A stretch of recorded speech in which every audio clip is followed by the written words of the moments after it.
Hello everyone, welcome to the conversation clinic. आजकल बहुत सारी लड़कियां परेशान हैं facial hair growth, weight gain, acne, irregular periods और इन सब के कारण पीसीओएस या पीसीओडी हो सकती हैं। इस मिथ को क्लियर करने के लिए आज के द कॉन्वर्सेशन क्लिनिक के एपिसोड में हमारे साथ है doctor Sangeeta Sharma, senior obstetrician and gynaecologist. Welcome ma'am. Thank you doctor Sudha and hello. Doctor, सीधा सवाल, पीसीओडी क्या एक रियल बीमारी है या फिर ये एक लाइफस्टाइल प्रॉब्लम है जो हम खुद क्रिएट कर रहे हैं? डॉक्टर सुधा, टेक्निकली स्पीकिंग तो ये जेनेटिक्स है, लेकिन जो आपने पूछा लाइफस्टाइल ड्राइवन है और बहुत करके लाइफस्टाइल का रोल बहुत ज्यादा है इसमें, क्योंकि आजकल सेडेंटरी लाइफस्टाइल है, फूड हैबिट्स डिफरेंट हैं, इरेगुलर स्लीप पैटर्न है, तो we can say that genetics loads the gun and lifestyle pulls the trigger. Ma'am, आजकल लगता है कि हर दूसरी लड़की को पीसीओएस है। क्या ये एक्चुअल डायग्नोसिस है या कुछ और? देखिए, एक तरह से ये सही है, हर दूसरी लड़की आजकल पीसीओएस से लेकर आती है, और रीजन जो अभी हमने डिस्कस किया कि आजकल उनकी लाइफस्टाइल इतनी इरेगुलर हो गई है, तो जेनेटिक्स तो है ही है, बट ये चीज इसमें हाईलाइटेड है कि because of their irregular habits, irregular lifestyle, food habits, sleep irregularity, stress, इससे ही आजकल बहुत ज्यादा हमें दिख रहा है, और ये एक तरह से एपिडेमिक के फॉर्म में सोसाइटी में आ रहा है। मैम, पीसीओडी और पीसीओएस क्या ये सेम है या फिर ये बस नाम का गेम है? हाँ, अच्छा, इंटरेस्टिंग क्वेश्चन है। देखिए, पीसीओएस का हम बोलेंगे तो पॉलीसिस्टिक ओवेरियन सिंड्रोम, और polycystic ovarian disease is PCOD होती है। To be more precise, syndrome is a better word. Syndrome में आप देखेंगे तो इसमें जेनेटिक्स भी शामिल है, इसमें हार्मोनल इम्बैलेंस भी शामिल है, और इसमें आपकी लाइफस्टाइल एंड हैबिट्स भी शामिल हैं, और इसमें कोर इशू जो होता है वो इंसुलिन रेजिस्टेंस होता है, और पॉलीसिस्टिक ओवेरियन डिसीज इसका एक पार्ट है। तो हम देखेंगे, अगर अपन रेडियोलॉजिकल डायग्नोसिस पे जाएं तो पॉलीसिस्टिक ओवेरियन डिसीज बोलेंगे, क्योंकि उसमें ओवरी पॉलीसिस्टिक दिखते हैं, बड़े दिखते हैं, जो कि पार्ट सिंड्रोम का है। तो आप पूछेंगे तो मैं बोलूंगी polycystic ovarian syndrome is precise word. तो डॉक्टर सुधा, मैं अपने पेशेंट्स को यही बोलना चाहूंगी कि आप अपने डिसीज पर और उसमें जो करेक्शन है उस पर फोकस करें, न कि नाम पे। मैम, अगर आपको एक टिपिकल पीसीओएस पेशेंट को डिस्क्राइब करना है, वो कैसे रहेंगे? देखिए, सबसे पहले पेशेंट जो आएगा तो इरेगुलर मेंसेस उसका सबसे कॉमन सिम्टम होती है, और दूसरा होता है weight gain, unjustified weight gain जिसको हम बोलते हैं, कि पेशेंट बोलते हैं हम उतना फूड नहीं लेते बट वेट गेन होता है। एंड थर्ड वन भी कि उनको एक्ने की प्रॉब्लम होती है, उनको हेयर थिनिंग होती है, या जहाँ पर हेयर नहीं होने चाहिए, यानी बियर्ड एरिया, मुस्टेच एरिया, वहां पर भी उनको कोर्स हेयर ग्रोथ आ जाती है। तो डॉक्टर सुधा, हम ऐसे बोल सकते हैं कि ये इसमें कोई एक पर्टिकुलर चीज में पेशेंट फिट नहीं होता, हर पेशेंट का प्रेजेंटेशन अलग अलग हो सकता है।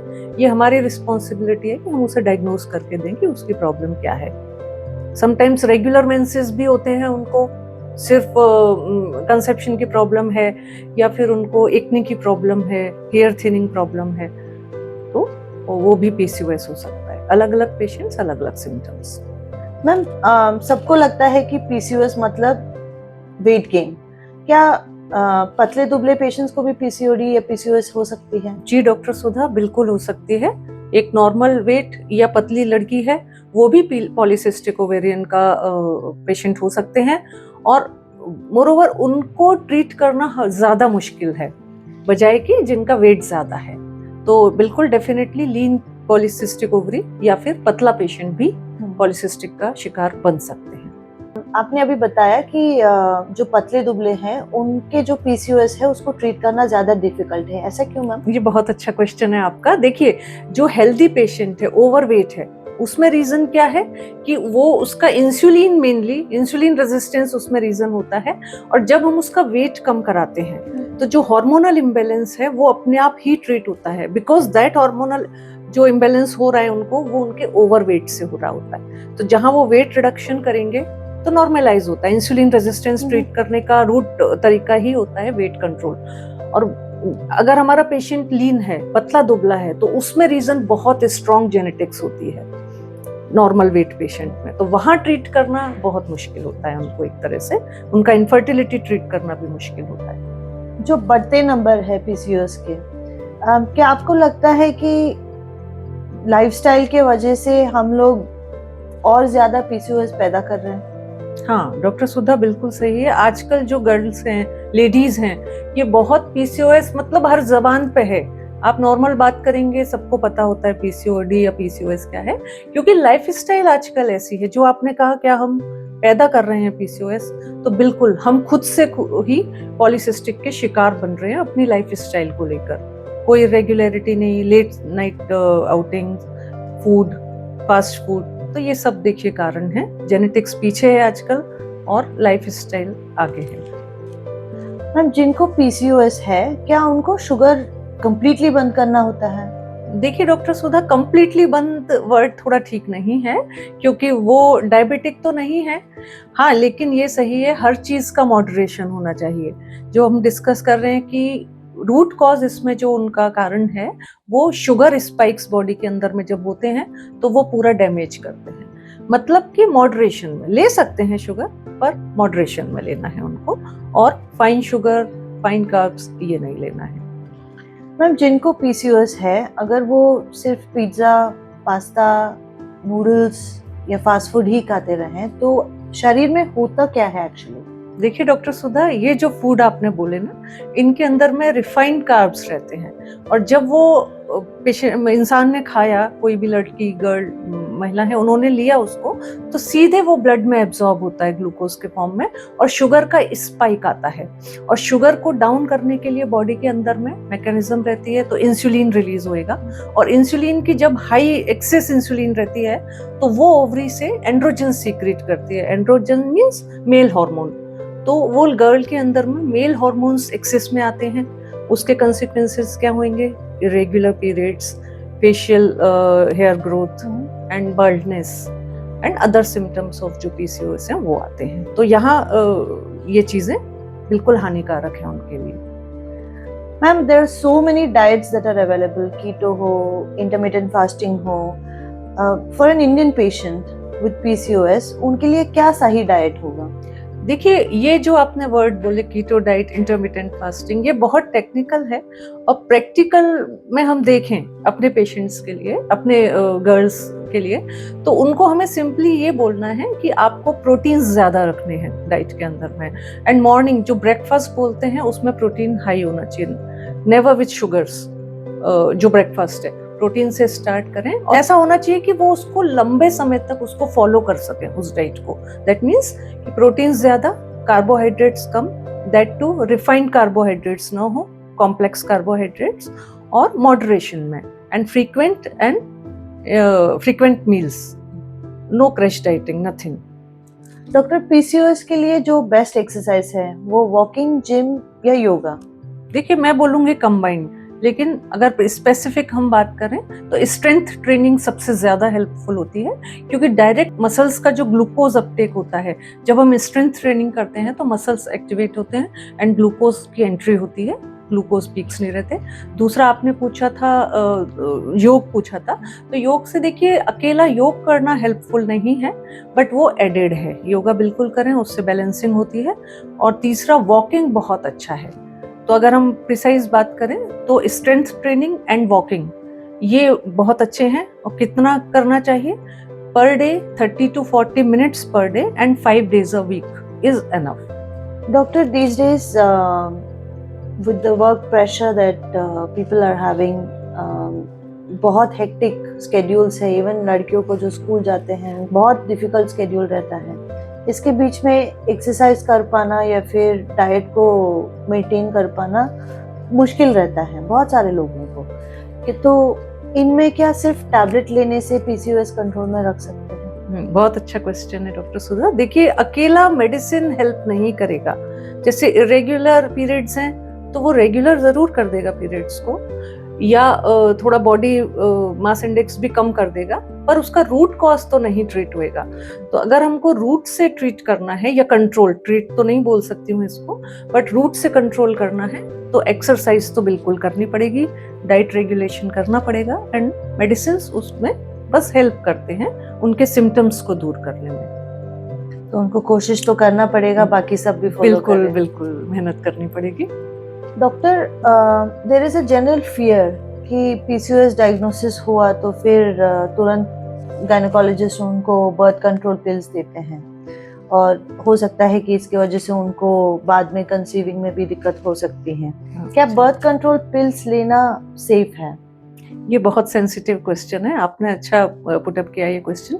देखिए, बर्थ कंट्रोल पिल्स उसका एक इफेक्ट है और हार्मोन को रेगुलेट करना दूसरा इफेक्ट है।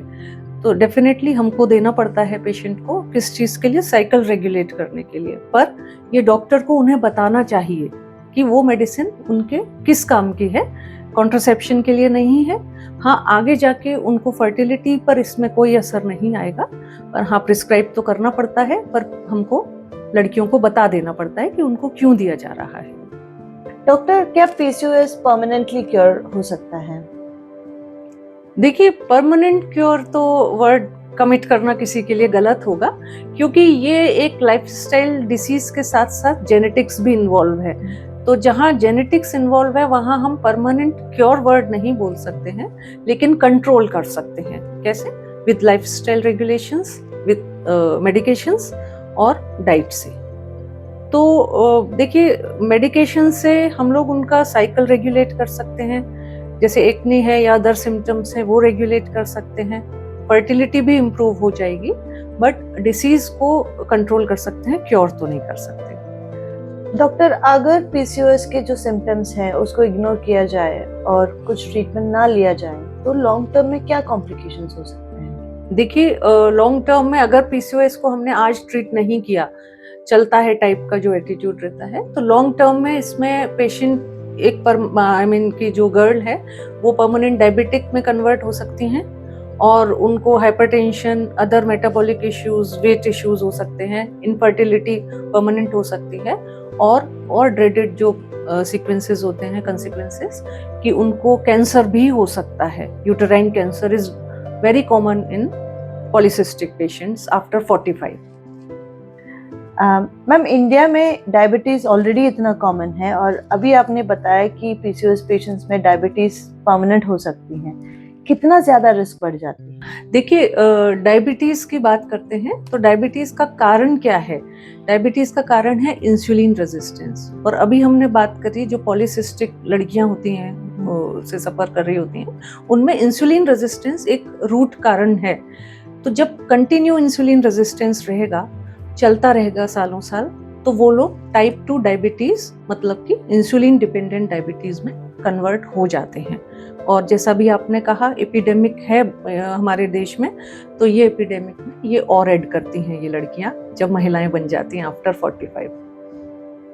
मैम, एक बहुत कॉमन सवाल जो लड़कियों में उठता है, क्या वो नेचुरली प्रेग्नेंट हो सकते हैं? बिल्कुल डॉक्टर सुधा, नेचुरल कंसेप्शन उनमें हो सकता है, अपने आप कंसीव कर सकते हैं, पर मेजरली ज्यादातर केसेस में थोड़ा सा असिस्टेंस लगता है, क्योंकि अभी हमने सुना, पता किया कि उन लोगों में ओव्यूलेशन प्रॉपर नहीं होता है और उसी के कारण पॉलीसिस्टिक बनते हैं। पर ऐसा जरूरी नहीं कि कोई को पॉलीसिस्टिक ओवरी है तो वो नेचुरली कंसीव नहीं कर सकता, बिल्कुल कर सकता है। डॉक्टर, पीसीओएस के पेशेंट्स में इनफर्टिलिटी के लिए कब डॉक्टर के पास पहुंचना है? देखिए, ऐसे सोचें हम तो अगर एक गाइडलाइन है हमारे पास कि अगर कोई लड़की की उम्र 30 साल से कम है तो वो 1 साल तक नेचुरल देख सकती है, 1 साल लग सकता है उनको।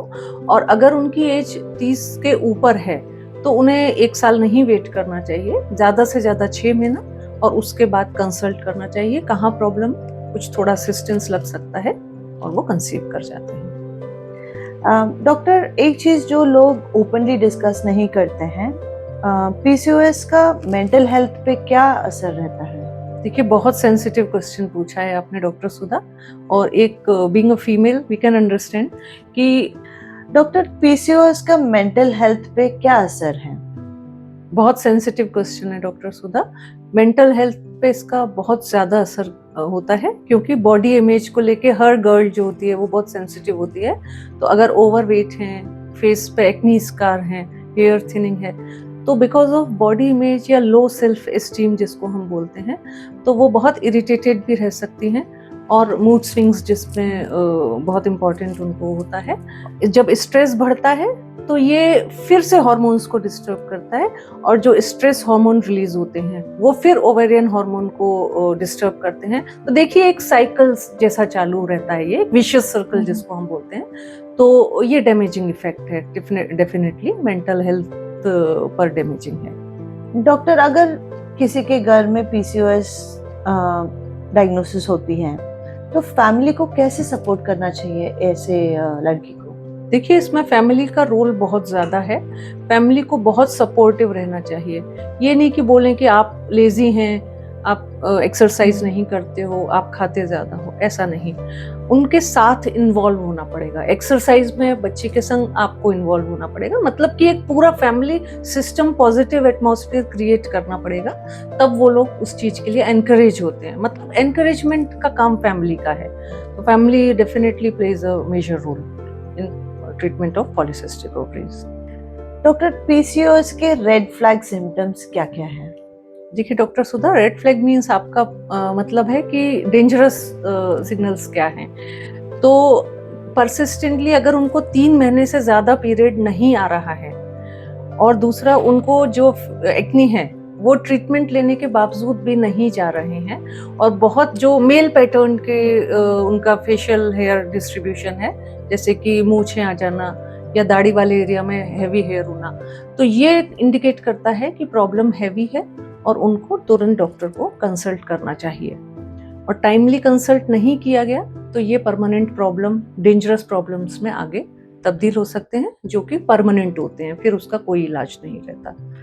मैम, पीसीओएस का डायग्नोसिस कैसे करते हैं? देखिए पीसीओएस का डायग्नोसिस सबसे पहले तो पेशेंट हमको जो बच्चे हैं वो आते हैं कि रेगुलर पीरियड्स हैं, सबसे पहले उससे, या दूसरे सिम्टम्स।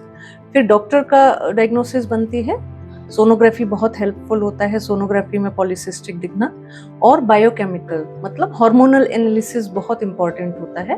तो उसमें मेनली हम लोग इंसुलिन देखते हैं, फास्टिक इंसुलिन मेनली, और दूसरा थायराइड हार्मोन्स और फीमेल सेक्स हार्मोन्स, इनके बेस पे डायग्नोसिस बनाई जाती है। मैम, अगर आपके पास एक 20-25 साल की लड़की आती है पीसीओएस लेके, तो आप एक लाइन में उनको क्या सलाह देंगे? देखिए अगर एक कोई यंग लड़की अपने पास आती है तो हम उसको सबसे पहले ये माइंड में इम्प्रेस करवाएंगे कि ये डिसीज मत समझो, इसको आप अपना एक ऐसा समझे कि हमें लाइफ स्टाइल मॉडिफाई करना है, और जब हम लाइफ स्टाइल मॉडिफाई करेंगे तो आप डिसीज को कंट्रोल कर सकते हो। और डिसीज शब्द भी हम उनके सामने नहीं यूज करते हैं। तो जब लाइफ स्टाइल चेंज करेंगे अपना, तो डिसीज डेफिनेटली अंडर कंट्रोल होगी। तो आप डिसीज को कंट्रोल कर लोगे, ना कि डिसीज आपको कंट्रोल करेगी। In that we can counsel the patient for long term. Thank you so much ma'am for coming on the conversation clinic. क्या आप हमारे व्यूअर्स को कुछ और बताना चाहेंगे? Thank you so much doctor Sudha, and pleasure is mine. Definitely मैं अपने व्यूअर्स को यही बोलना चाहूँगी कि अगर आपको ये एपिसोड पसंद आया, अपील किया, तो प्लीज़ इसको शेयर करें, क्योंकि ये किसी एक दूसरे इंसान के लिए, दूसरी लड़की के लिए बहुत हेल्पफुल हो सकता है। पॉलीसिस्टिक एक बहुत कॉमन है हमारी सोसाइटी में, पर इसकी अवेयरनेस अभी भी बहुत कम है।